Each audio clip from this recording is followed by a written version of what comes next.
Bonjour Pierre Conessa. Bonjour.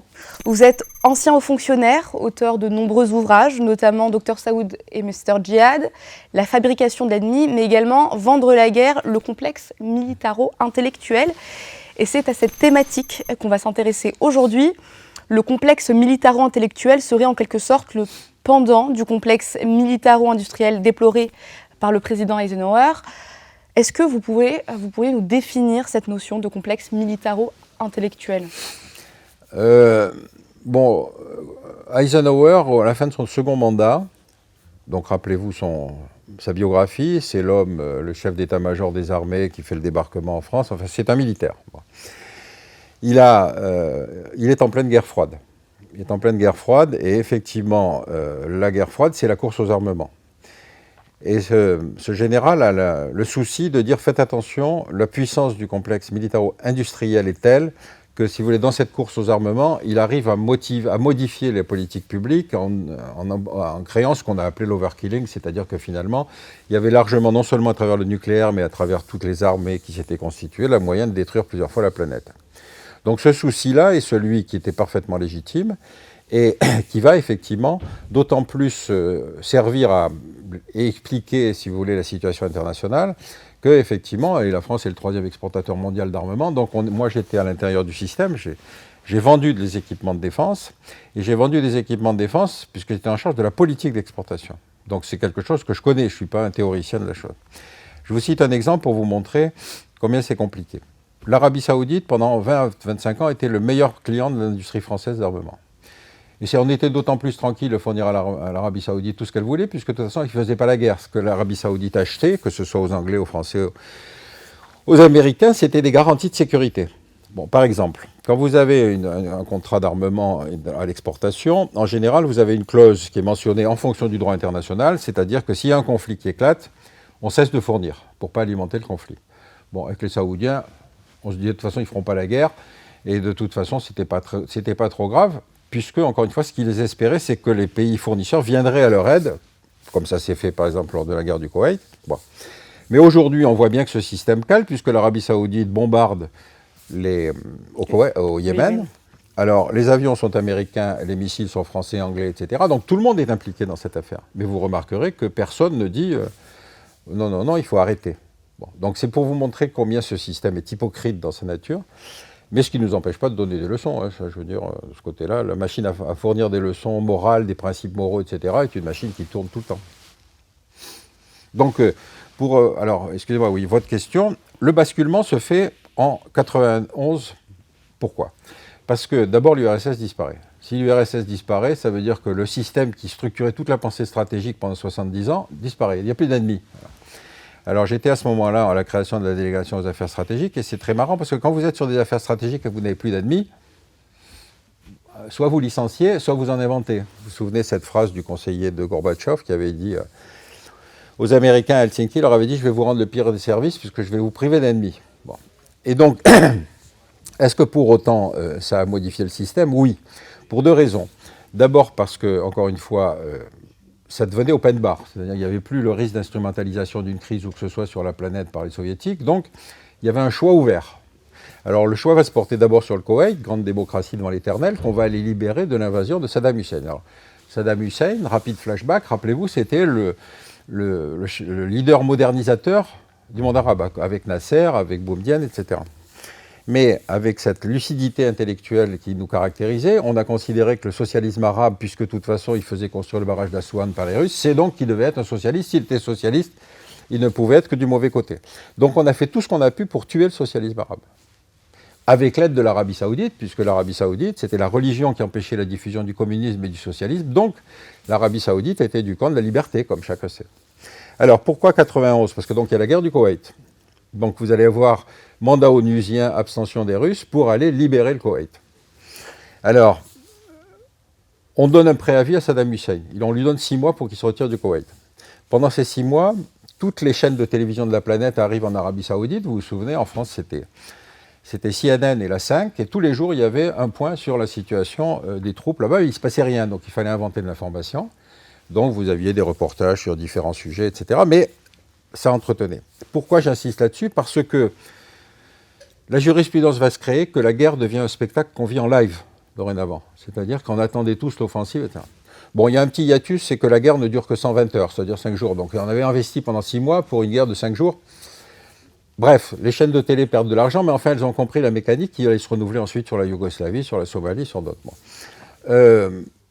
Les Occidentaux sortent avec l'idée que de toute façon, s'ils ont battu la 4e armée du monde, on n'a jamais su qui était la 3e, hein, qui était la 4e armée du monde, c'est donc qu'on avait une supériorité militaire telle qu'on s'est institutionnalisé gendarme de la planète. C'est-à-dire qu'on a considéré qu'il nous incombait à nous, maintenant, dorénavant, de faire prévaloir le juste, le bon, défendre les gentils contre les méchants. Et c'est là qu'apparaît le complexe militaro-intellectuel. C'est-à-dire vous avez toute une série de gens qui vont venir vous expliquer, si vous voulez, à chaque fois, ce à quoi il faut dédier notre force armée. Alors il y a un cas que je trouve très intéressant qui est celui de la Somalie. La Somalie, rappelez-vous, le scandale des convois humanitaires fournis par l'ONU qui sont pillés par des types, et donc il faut aller aider la population somalienne. Alors, moi j'en avais parlé avec Ronnie Broman à l'époque. Broman me dit, moi j'ai appelé mes équipes de MSF qui sont en Somalie, elles me disent, les types qui attaquent les convois ne sont pas des voleurs, ils redonnent dans leur clan. Donc si on augmente le volume, on arrête une partie du problème. Pendant qu'il est en train de plaider cette cause, je ne sais plus où, à Bruxelles ou à New York, peu importe, Kouchner, ancien humanitaire, décide l'intervention armée. Donc vous voyez bien comment on glisse, si vous voulez, sur un système où la mécanique de décision ne tient plus compte de la réalité sur le terrain, mais de ses motivations ici en France, enfin dans les pays décideurs, si vous voulez, pour dire on ne peut pas ne pas. Bon. Donc, dernier épisode qui, encore une fois, est un hiatus, c'est que pour amener l'aide internationale supplémentaire, il fallait le port de Mogadiscio, qui était entre les mains du général Haïdid, qui n'avait pas du tout l'intention de se déposséder de la gestion du port. Et donc, quand les Américains décident de lui faire la peau, c'est eux qui perdent un hélicoptère avec 20 types. La conclusion de l'épisode, c'est que les Américains disent « mais rien ne justifie qu'on tue 20 Américains, donc on se retire ». Et à partir de ce moment-là, les Américains considèrent que toutes les crises ne les concernent plus, enfin en tout cas beaucoup des crises africaines ne les concernent plus, ils refuseront d'aller au Rwanda par exemple, et donc on voyait bien qu'on est sur une mécanique où toute la logique stratégique s'est modifiée, et donc ça va être la capacité sur une crise particulière à mobiliser des agents d'influence pour qu'on dise c'est cette crise-là qui est la plus importante, c'est celle-là sur laquelle on va intervenir. Donc si je résume bien, le complexe militaro-intellectuel, c'est la manière dont les médias, les commentateurs, les décideurs politiques conditionnent l'opinion publique quant à l'acceptation d'une guerre. En fait, la guerre, ça devient juste. Non, c'est un phénomène indirect. C'est-à-dire que ces gens-là qui vont revenir d'un lieu de crise, prenez le cas de BHL, on interpelle le politique à partir du plateau télé. C'est-à-dire qu'on prend à témoin l'opinion publique et on dit notre décideur ne veut rien faire, ce qui est scandaleux, parce que ci, parce que ça. Bon. Et donc la mécanique s'inverse, parce que le politique, lui, qui n'a plus la véritable responsabilité de gérer une crise si elle est instrumentalisée par un grand acteur, ben, lui, ce qui l'intéresse, c'est l'indicateur électoral. C'est-à-dire, il dit, si j'envoie des militaires, ce qui sont par nature obéissants, est-ce que je gagne les municipales? Voilà, en gros, comment ça se passe. Donc, vous avez des hommes politiques, la génération qui a succédé à Chirac, ce sont des hommes qui n'ont jamais fait la guerre, qui n'ont en fait que des indicateurs qui sont des indicateurs de politique intérieure. Chirac refuse d'aller en Irak, vous vous souvenez? Bon, c'est les derniers actes gaulliens, si vous voulez. Ces deux successeurs se précipitent pour reprendre la roue des Américains. Et les Américains eux-mêmes, si vous voulez, au lieu de comprendre la décision de Chirac, il y a eu un French bashing aux États-Unis, moi j'étais là-bas, c'était à mourir de bêtises. Parce qu'ils disaient, regardez, les Français, ils ont toujours été comme ci, ils étaient comme ça. Alors que c'était une immense bêtise, qui était d'autant plus immense qu'elle répondait, elle répondait à un mensonge devant l'Assemblée générale de l'ONU. Oui, vous aviez Colin Powell avec sa petite fiole, qui disait « j'ai la preuve qu'il y a des armes de destruction massive en Irak ». Bon, on pensait bien que la fiole était vide. Si elle avait été pleine, qu'il l'avait cassée à l'Assemblée générale de l'ONU, vous voyez la catastrophe. Donc, il y a eu d'ailleurs une explication de politique intérieure américaine que j'ai trouvée probablement très juste, c'est que Colin Powell, c'était le grand concurrent de George Bush. C'était le vainqueur de la guerre du Golfe. Il risquait de se présenter. Tandis que là, il était définitivement barré, c'était plus la peine qu'il en vienne. Mais ce mensonge devant l'Assemblée générale de l'ONU et devant la planète entière, on n'a pas mesuré combien ça nous déconsidérait. Vous voyez ? Et donc, Saddam Hussein, George Bush, petit détail, George Bush n'était jamais sorti des États-Unis. Il est allé simplement au Mexique quand il était étudiant. Ce qui ne donne pas une vision de la politique internationale particulièrement enracinée dans le réel. Et donc, il fait ce discours alors qu'on a 15 Saoudiens sur 19 terroristes le 11 septembre. Il dit l'Iran, l'Irak et la Corée du Nord. L'axe du mal. L'axe du mal, oui, oui. C'est-à-dire qu'il y avait bien un lobby saoudien aux États-Unis qui dit attention, attention, surtout, il y en a peut-être 15 sur 19, mais il ne faut pas accuser l'Arabie Saoudite. Bon. Deuxième épisode, encore une fois, qui vous montre combien l'Arabie Saoudite est au-delà de toute critique, c'est l'affaire Khashoggi.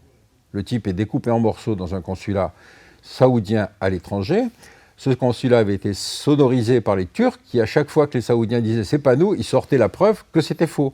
Les Saoudiens disaient « il est sorti, regardez, on le voit le filmer dehors ». Les Turcs disaient « non, non, c'est pas lui, regardez, on le voit arriver à l'aéroport, c'est pas lui », etc., etc. Donc on a piégé les Saoudiens. C'est les Turcs qui les ont piégés, c'est pas nous. Mais cela dit, il n'y a eu aucune conséquence.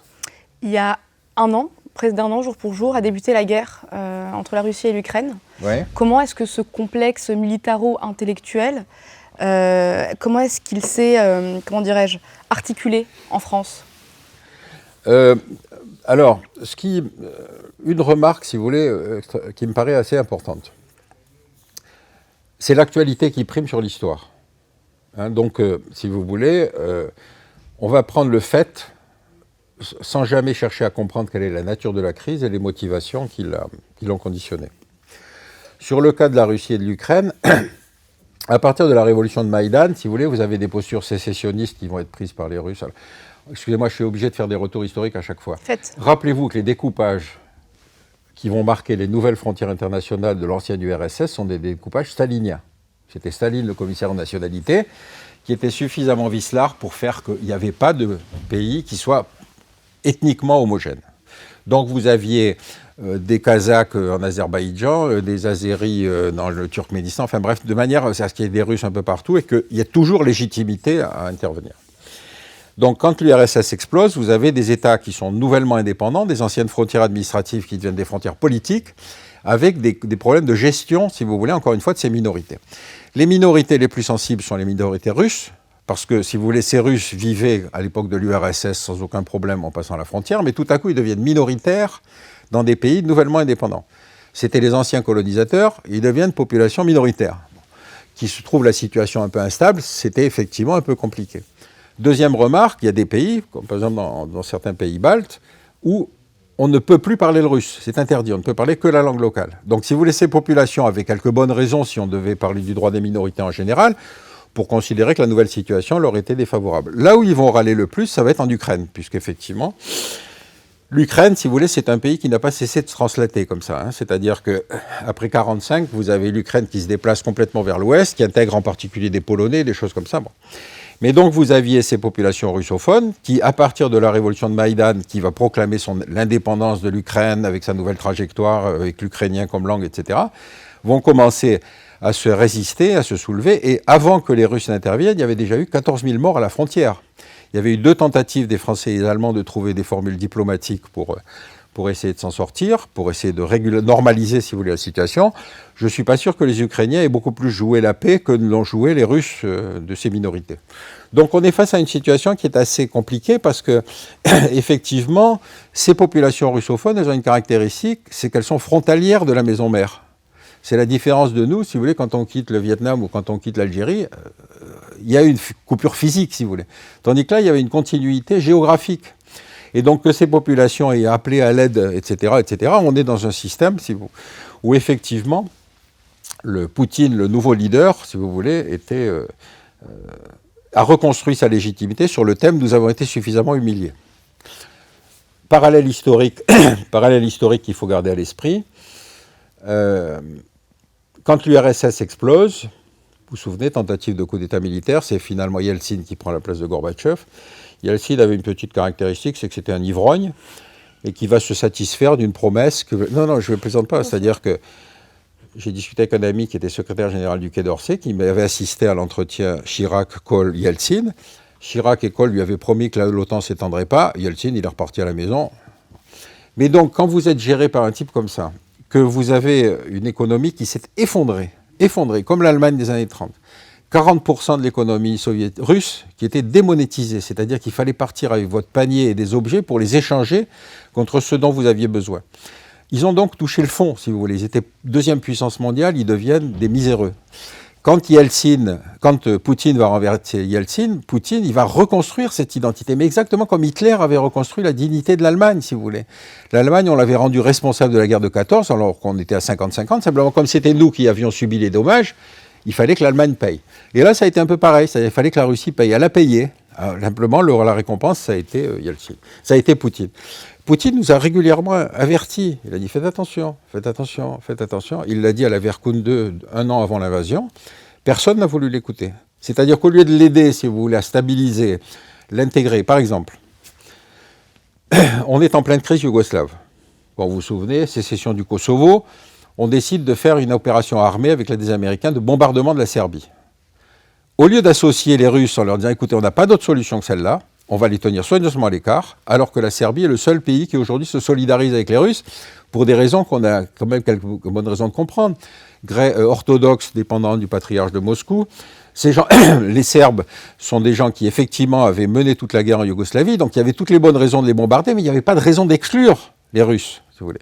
Et donc, on est sur quelque chose où on a accumulé les bêtises, on a accumulé les faux pas.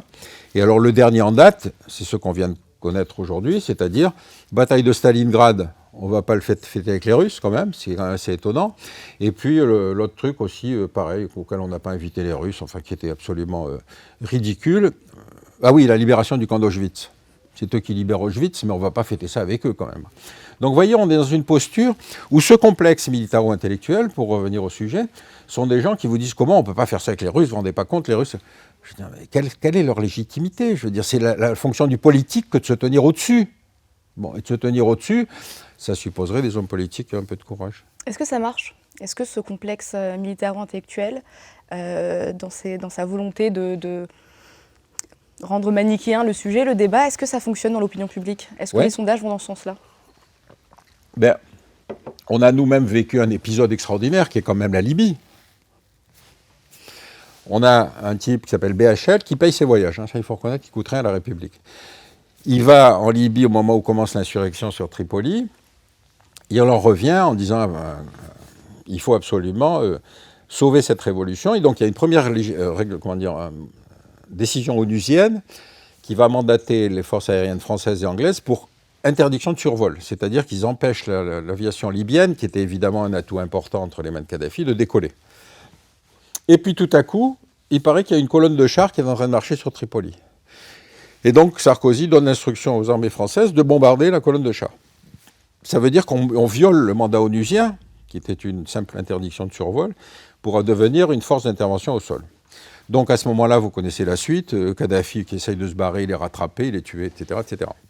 Mais devient à ce moment-là un état de guerre civile en Libye. 2 ans après cette intervention, BHL, dans une interview, dit « Tant mieux si j'y suis pour quelque chose ». Je vous laisse la phrase. Moi, j'ai appelé ça des intellectuels téphales parce que c'est des types sur lesquels aucune critique n'accroche. C'est pas la peine de leur dire « Vous avez cette responsabilité ». Ils disent « Non, non, non, mais j'avais raison à cette époque-là, j'ai raison aujourd'hui ». Bon, ça, c'est inquiétant. Alors, ce ne sont pas les seuls, quand même, hein. Si je vous ai cité l'exemple de Broman, c'est parce que les humanitaires aussi, si vous voulez, ont une manière de dire « Mais attention, là, il y a une situation très grave ».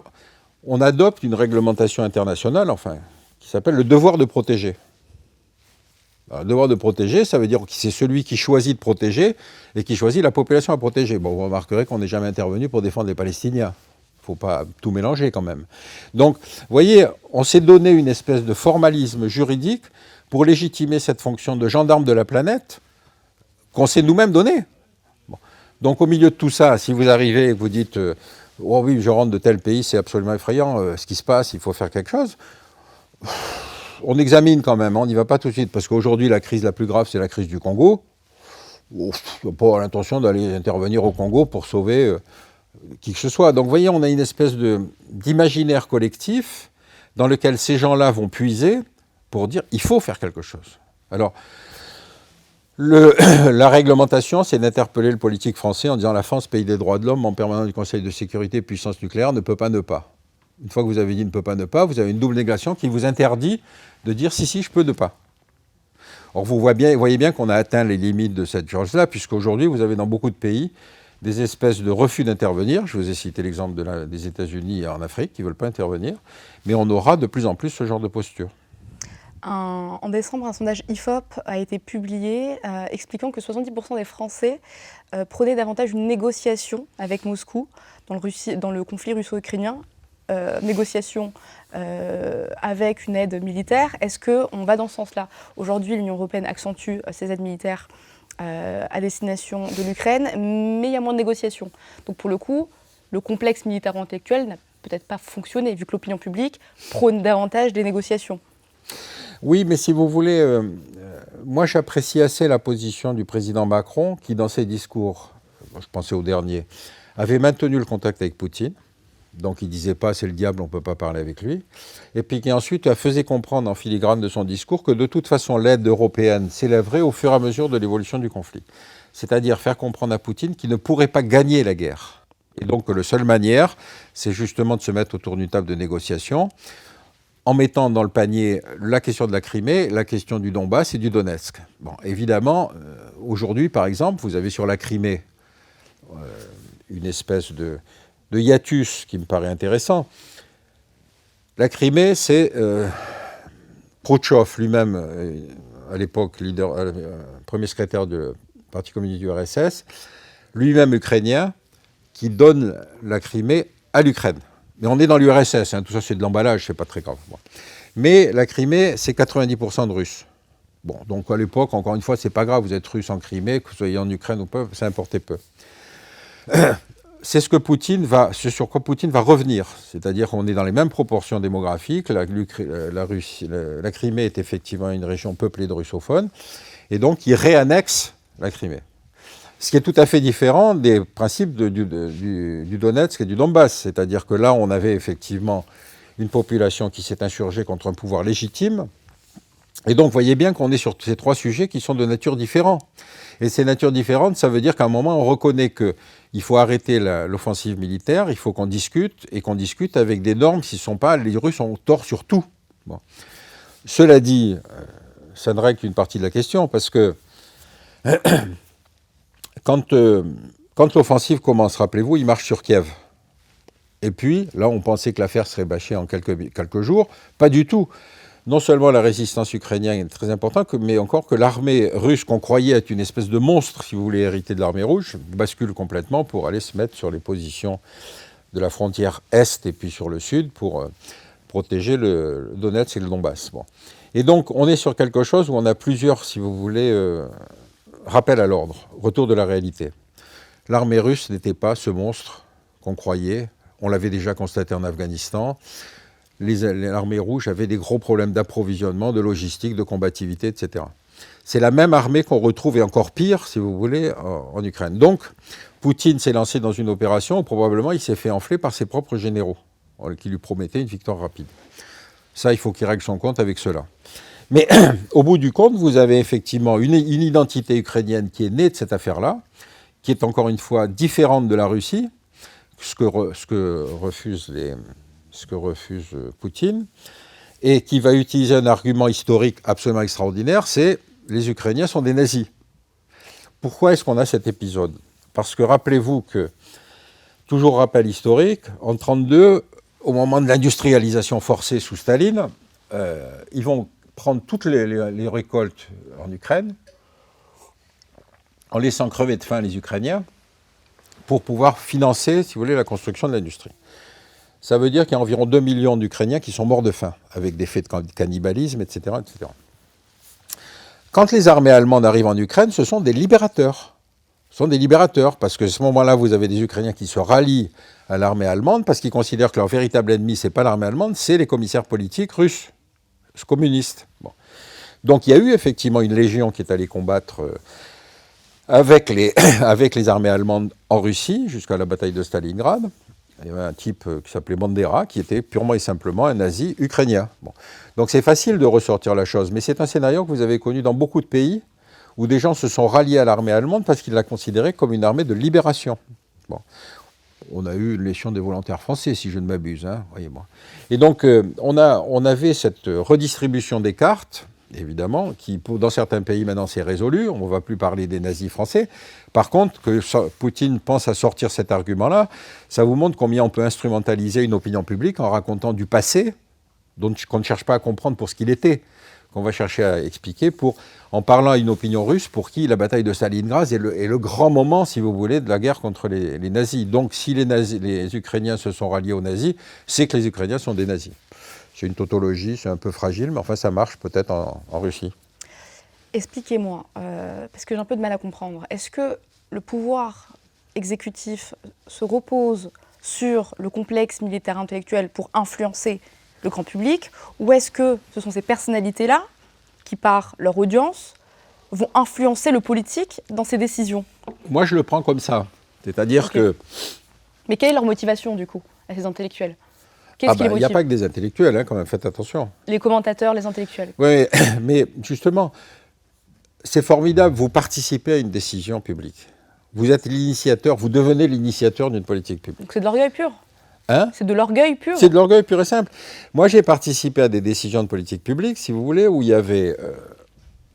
c'était sur le Rwanda. J'avais moi-même écrit un papier avant le génocide pour dire je ne comprends pas ce qu'on fout au Rwanda. C'était ma fonction, j'étais à la délégation des affaires stratégiques, j'avais le droit de me dire je ne comprends pas ce qu'on y fait. J'expliquais que tout ce que je vous disais dans les télégrammes diplomatiques sur le fait que les Anglais voulaient rejouer Fashoda, qu'en fait il y avait une politique de processus de paix sur lequel qu'on avait initié, etc. Enfin, tout ça ne se traduisait pas sur le terrain parce qu'il y avait au Rwanda une politique publique anti-Tutsi, mais qui était du radicalisme, du nazisme pur. Bon. Mais je me demande ce que faisait l'ambassadeur, parce que si vous voulez, il aurait dû alerter en disant attention, le processus de paix ne marche pas bien. Bon, bref, peu importe. Donc, moi, je me fais engueuler parce qu'encore une fois, je disais je ne comprends pas.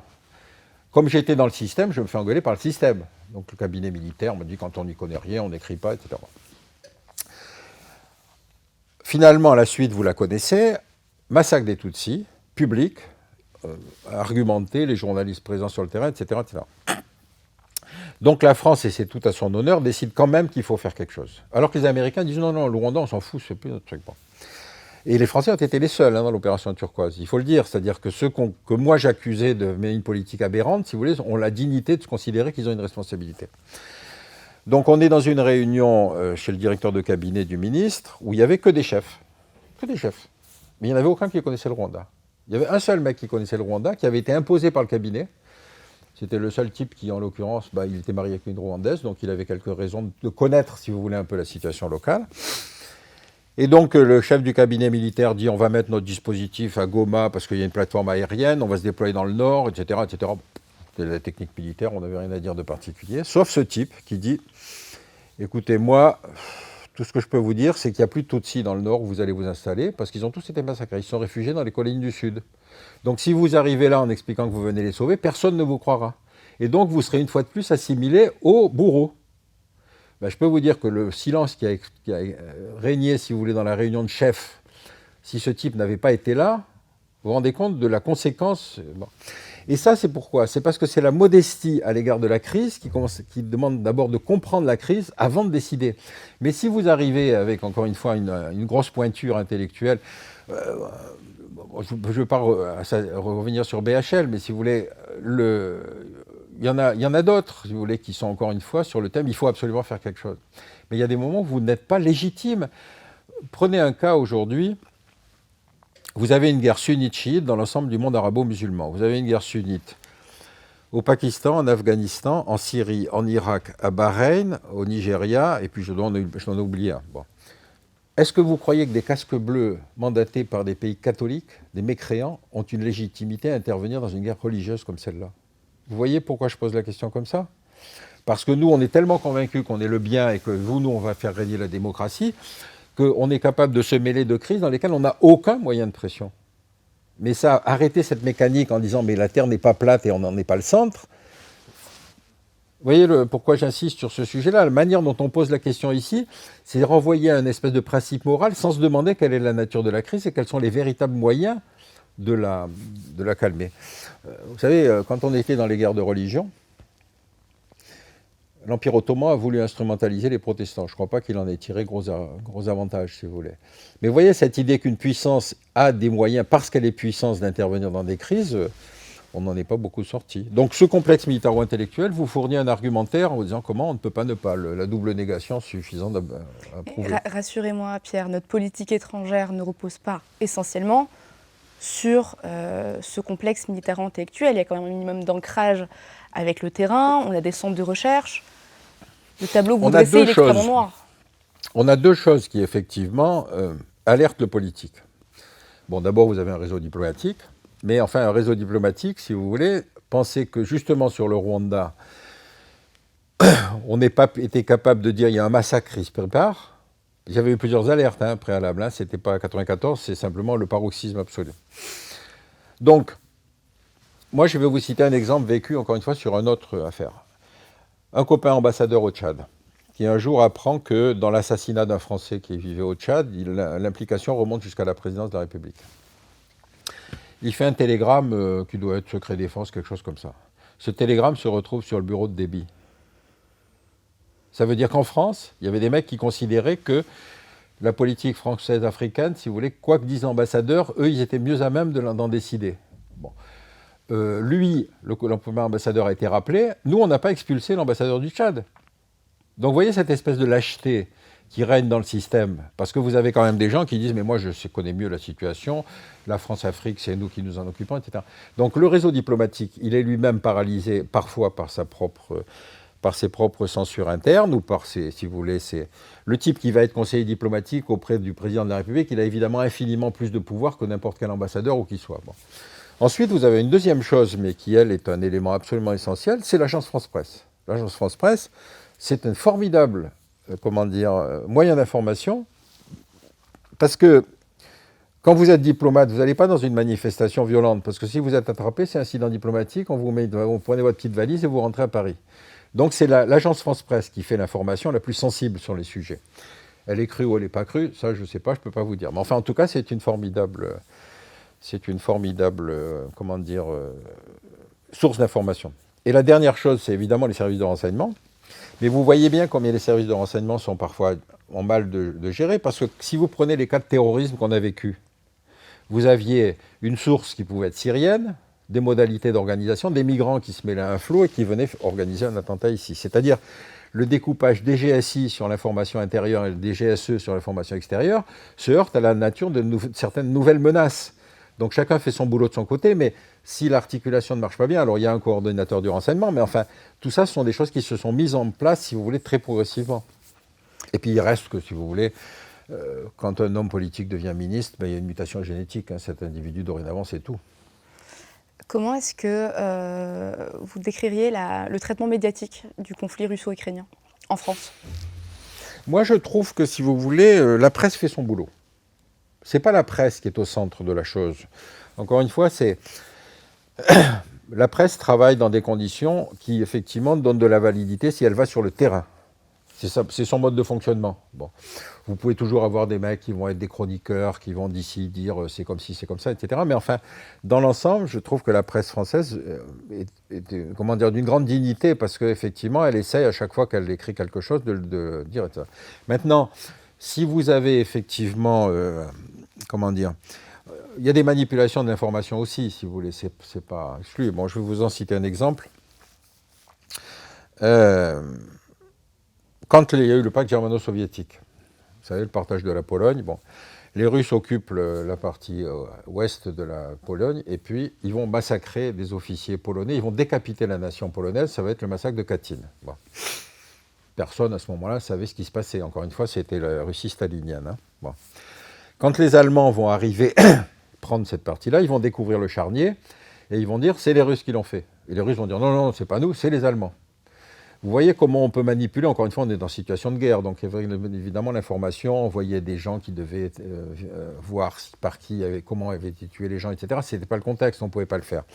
Mais si vous voulez, il est toujours possible sur un massacre de dire c'est pas moi, c'est l'autre. Et là, vous aviez avec Katyn, il a fallu attendre, je ne sais plus, je crois 30-40 ans, je crois que c'est Gorbatchev qui a reconnu finalement que c'était les troupes du NKVD qui avaient procédé au massacre de Katyn. Mais vous voyez bien comment, même sur un fait où il y avait un nombre de cadavres absolument inimaginable, pendant des années, si vous voulez, ça a été renvoyé. Alors pendant la guerre froide, évidemment, il était évident que ça ne pouvait être que les Russes. Après, ça a été évident que ça ne pouvait être... Enfin, pendant la guerre, ça ne pouvait être que les Allemands. Après, pendant la guerre froide, ça ne pouvait être que les Russes. Mais encore une fois, ce n'était pas la vérité scientifique qui prévalait. C'était l'utilisation de la propagande. Et là, dans ce conflit russo-ukrainien, est-ce que vous ne sentez pas que le simple fait de mettre en lumière, de prendre un peu de recul pour expliquer que tout n'est pas blanc ou noir, qu'il n'y a pas les gentils ukrainiens et les méchants russes, que le simple fait d'exposer, même historiquement, comme vous venez de le faire, la situation actuelle, c'est passé pour un pro-russe. C'est ce qu'on sent un petit peu. Oui, dans un emballement médiatique, expliquer que... C'est vrai, mais il y a un fait d'abord, c'est que c'est quand même une invasion. Alors on peut l'appeler opération militaire spéciale, on peut l'appeler comme on veut, mais il y a quand même un phénomène d'invasion. Ça, c'est une chose. Donc il ne faut pas gommer la chose, même si, encore une fois, je vous ai fourni moi-même les raisons, enfin, que je pense être celles qui motivent la posture de Poutine. Ensuite, vous avez aujourd'hui le débat ouvert sur la corruption du régime Zelensky. Bon, j'ai vu des photos où les types ont acheté des gilets pare-balles, si vous voulez, qui ne résistent pas aux balles. Ça veut dire que c'était des marchés complètement corrompus, menés par des types de l'entourage de Zelensky. Bon. Donc, il y a quelque chose qui est en train de s'engager, si vous voulez, en demi-teinte. C'est-à-dire qu'évidemment, la pointure personnelle de Zelensky joue, si vous voulez, une formidable travail de conviction, puisqu'effectivement, on le voit un peu partout, ce type essaye d'expliquer ce qui s'y passe, etc., etc. Mais encore une fois, on est sur quelque chose où c'est la fonction du politique de dire il faut ouvrir les voies de la négociation. On ne peut pas espérer que ça va être une guerre qui va... Si vous voulez, quand on parle du nucléaire, enfin moi j'ose espérer que Poutine s'en sert comme un argumentaire polémique et pas comme un instrument de menace.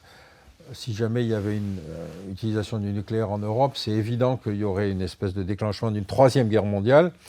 Donc je peux espérer qu'en tout état de cause, comme dans tous les systèmes, c'est le politique qui est responsable de l'utilisation du nucléaire, ce n'est pas le militaire. J'ose espérer, si vous voulez, qu'il ne ferait pas cette bêtise-là. Encore une fois, rien ne le justifierait sur le terrain. Parce qu'encore une fois, la guerre n'est pas définitive, elle n'est pas tranchée. Ils n'ont pas perdu, ils n'ont pas gagné. Et je trouve que c'est la ligne de crête que tient le président Macron que de dire « vous ne gagnerez pas ». Et vous ne gagnerez pas, mais pas, parce que grâce à nous, effectivement, les chars lourds, les avions, les ci, les là, on sait qu'on montera, si vous voulez, au fur et à mesure. Maintenant, on ouvre, si vous voulez, en 91-92, avec la disparition de l'URSS, une nouvelle ère. Vous savez, c'était la thématique, il faut engranger les dividendes de la paix. Engranger les dividendes de la paix, c'était réduire la taille des systèmes militaires parce que la menace n'existait plus. Bon. On va basculer dans l'armée de métier. Donc une armée de métier, ça devient une armée de haute technologie, etc. Mais avec beaucoup moins de matériel que quand on avait les gros contingents de l'époque de la guerre froide. Donc, on se rend bien compte aujourd'hui avec les canons César qu'on va fournir aux Ukrainiens qu'on est en train de toucher le fond. C'est-à-dire qu'on n'en a plus assez nous-mêmes. Donc vous voyez, et sur les avions, ça va être un peu pareil, c'est-à-dire tout ce qu'on va fournir seront pris sur des stocks qui sont quand même pas extrêmement puissants. Les Américains en ont, mais même eux, si vous voulez, ils vont fournir, mais ils sont loin, ils ne sont pas directement concernés par le conflit. Donc c'est à nous, Européens, d'avoir une politique qui soit cohérente, en disant c'est nous qui sommes les principaux menacés quand même, si la chose dérive. Donc garder le contact avec Poutine, ne pas faire des bêtises comme ne pas fêter la victoire de Stalingrad ou décider, si vous voulez, de les exclure de la célébration de la libération d'Auschwitz, c'est des gagnes petits. Je veux dire, je ne sais pas qui est à l'origine d'une décision aussi stupide que celle-là, je n'ose pas l'imaginer, mais enfin, vous voyez bien qu'on a d'un côté une sensibilité exacerbée des Russes qui ont vécu ces périodes d'humiliation, et au lieu de rétablir les contacts, de faire avec eux, si vous voulez, un certain nombre de choses pour dire « mais non, nous ne nous battons pas contre les Russes, nous nous battons contre le système qui a provoqué l'invasion de l'Ukraine ». C'est une ligne, c'est aux diplomates et c'est aux politiques de s'en charger. Si on devait faire un peu de prospective, on est à 1 an, donc un premier anniversaire de l'invasion, de la guerre entre la Russie et l'Ukraine. Comment pourrait évoluer ce conflit selon vous? Madame Irma, c'est à vous. Je ne sais pas, c'est Madame Irma, là, oui, vous avez raison. Je ne sais pas. Vous savez, c'est la règle quand on vous invite sur un plateau télé, c'est de vous dire, bon, qu'est-ce qui va se passer maintenant? J'attire votre attention sur un fait qui est justement de ce complexe militaro-intellectuel, qui est le rôle des psys. Ils apparaissent dans le complexe militaro-intellectuel après le 11 septembre. Pourquoi? Parce que le 11 septembre est un tel traumatisme pour les Américains, qui n'ont jamais connu la guerre sur leur territoire, qui voient le symbole même de la ville lumière, si vous voulez, New York, détruite en direct, retransmis à la télé, etc., etc. Donc le choc traumatique est tel aux États-Unis que, si vous voulez, il y avait deux possibilités, il y avait deux interrogations. La première, c'est pourquoi nous? C'est-à-dire, il aurait fallu s'interroger sur la politique américaine pour se dire, mais attendez, Ben Laden, on l'a aidé, etc., qu'est-ce qui s'est passé? Et puis vous avez le kit, l'explication en kit qui ont été fournies par les psys, disant, non, mais vous inquiétez pas, vous êtes normaux, c'est l'autre qui est fou. On a exactement le même processus avec Poutine aujourd'hui. Vous avez des mecs qui diagnostiquent Poutine, alors celui qui vous dit qu'il est schizo, l'autre qu'il est parano, l'autre qu'il a été frappé par sa mère, l'autre qu'il a grossi, etc. Aucun ne le connaît. Freud s'est toujours opposé à ce qu'on diagnostique un type sans l'avoir rencontré. Mais non, mais ça fait rien. L'appétence pour les plateaux télé est telle que si on vous invite, vous allez dire quelque chose. Bon. Et en plus, quand vous n'avez aucun moyen d'être contredit, ça tombe très bien. Donc, je ne vais pas vous dire comment va évoluer la guerre. Moi, je trouve, encore une fois, que la ligne diplomatique, telle qu'elle a été prônée par le président Macron, est juste. Il faut montrer à Poutine que notre conviction, c'est que s'il engage des chars lourds, on fournira des chars lourds. Il décide de profiter de sa supériorité aérienne, on fournira des avions. Et donc, encore une fois, l'idée, c'est pas de gagner la guerre, c'est de l'empêcher pour lui de la gagner. Bon, voilà, c'est tout, mais... Et selon je le dis, si j'arrive à vous dire là, si je savais comment ça va se terminer, je produirais tout de suite une émission de télé. Et selon vous, ce complexe militaro-intellectuel va-t-il gagner en ampleur, gagner en force dans les prochaines années, dans les décisions politiques ?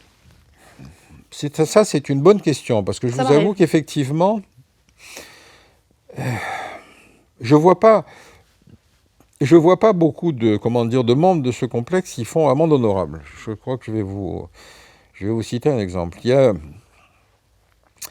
y a le cas d'un type, je crois que c'est un type qui s'appelait Mohamed Attar, si je me souviens bien, qui est un type parti en Syrie, fait prisonnier par les Kurdes, donc il se retrouve au camp d'Al-Hol, un Français,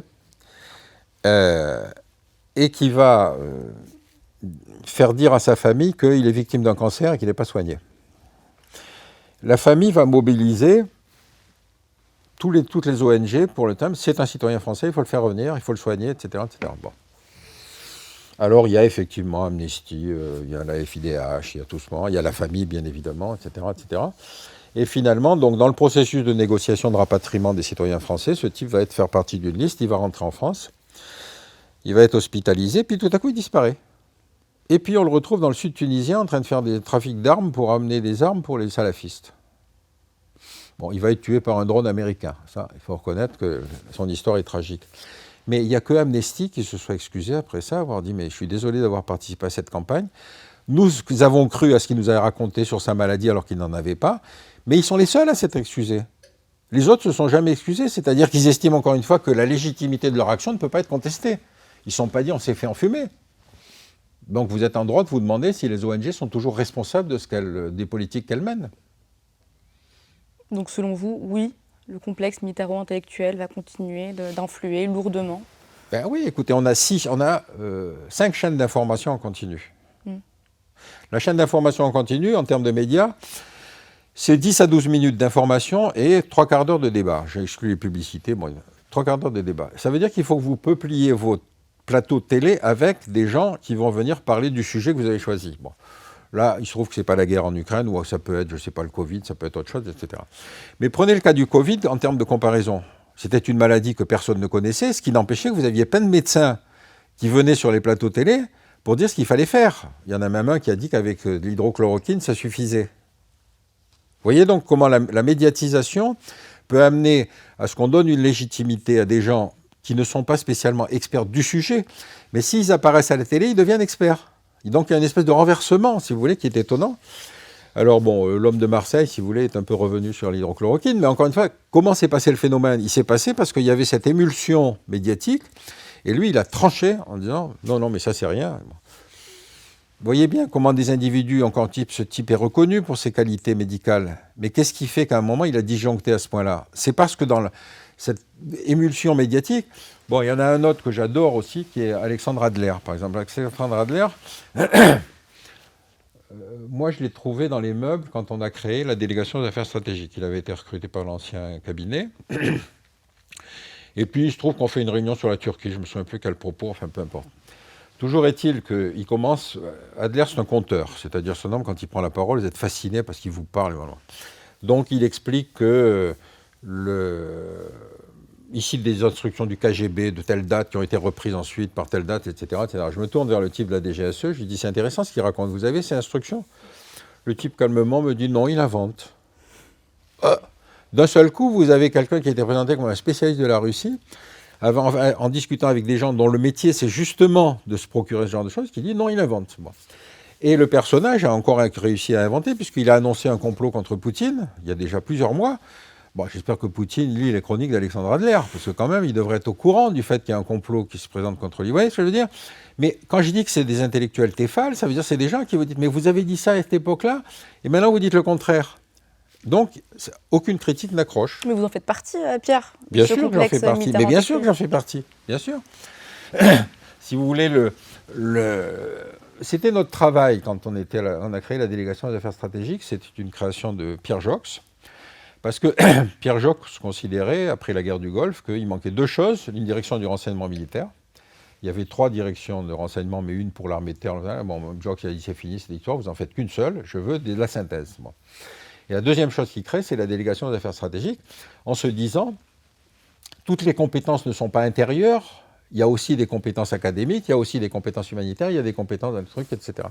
Et donc, si vous voulez, il avait cette intelligence de considérer qu'il fallait avoir cette humilité de comprendre la crise avant de décider. Bon. Donc, moi, j'ai fait une partie de ma carrière là-dedans. Après, je vous dis, j'ai fait de l'exportation d'armement parce que c'est tellement facile d'être contre les exportations d'armement quand vous n'êtes pas dedans. Vous vous dites, ouais, ça, c'est pas bien, etc. Mais quand on est dedans, nous, on est habitués, par notre formation, à bien faire ce pourquoi on est mandaté. Alors, quand vous êtes mandaté pour faire de l'exportation d'armement, qu'est-ce que ça veut dire? Vous vendez mieux ou vous vendez plus? Vous voyez l'ambiguïté de la chose. Et donc, je vous citais l'exemple de l'Arabie Saoudite, parce qu'on se disait, mais à chaque fois qu'on signait un contrat avec l'Arabie Saoudite, on vendait plus, et on savait que ce n'était pas inquiétant, puisqu'ils ne faisaient pas la guerre. Donc ça, c'est ces contradictions, si vous voulez, sur lesquelles j'ai essayé de raisonner, parce que ça ne veut pas dire que les gens sont mal intentionnés, ça veut dire qu'ils sont parfois pris dans une dynamique qui peut être médiatique, politique, administrative, etc., qui les amène soit pour des raisons de suite de carrière, soit pour des raisons personnelles, à prendre des positions sans rapport avec la crise elle-même. C'est ça que j'ai essayé de démonter. Mais évidemment, j'en fais partie, oui, bien sûr. Un dernier mot? Non, merci de m'avoir invité, c'est tout. Merci Pierre.